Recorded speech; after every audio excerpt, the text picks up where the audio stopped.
leading innovator in modern surfboard design is George Downing. Born and raised in Hawaii and a masterful surfer himself. Surfboards, like surfing styles, have changed.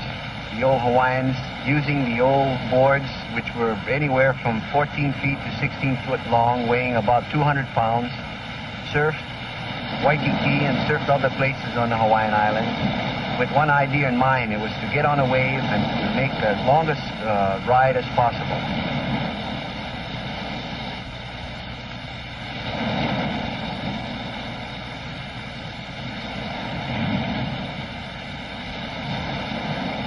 After the redwood boards came the balsa wood surfboards, then came the foam boards. These boards became a lot more part of the surfer as compared to the heavier boards, which directed the surfer and made it impossible, or just about impossible, for the rider to change directions on the heavier boards.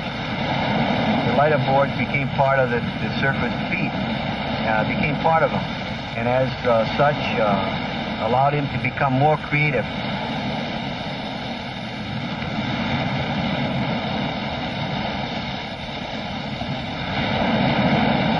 As the weight of these surfboards changed from a heavy 200-pound board to a 30-pound board, shapes became very important. It was found that with the use of a fin, the bottoms were able to become shaped a lot flatter, allowing more maneuverability, to do more things on the wave, to turn, to slide, to do cutbacks, to do bottom turns. These are the things that the younger generation are demanding. And the knowledge of shapers throughout the world who create these surfboards with a plane and some sandpaper and the use of fiberglass to give it strength, they know a lot about surfboards. And the more the younger generation demands, they'll get what they want. Surfboards have varied characteristics depending upon the type of bottom that is put on the board. The olden type boards had a more flat bottom with a very round or an elliptical rail.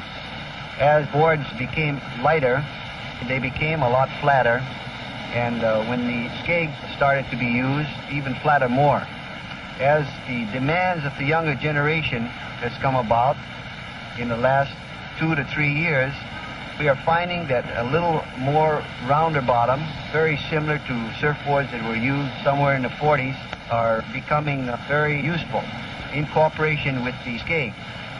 When you start putting a little roundness on the bottom, they have a little more drag at certain times. This allows the surfer to be able to stay right on top, right at the deepest section of the wave, and allows him to maintain this position and maintain control of the position. Probably one of the most important changes that have taken place is that the surfer is wanting to get locked in, is wanting to get and set himself and maintain a position within the curl with full control. This is what the surfer wants to do, to stay within the most critical part of the wave. And even though he takes the chance of getting caught and getting thrown off his board, that's unimportant to him. He wants to become part of it.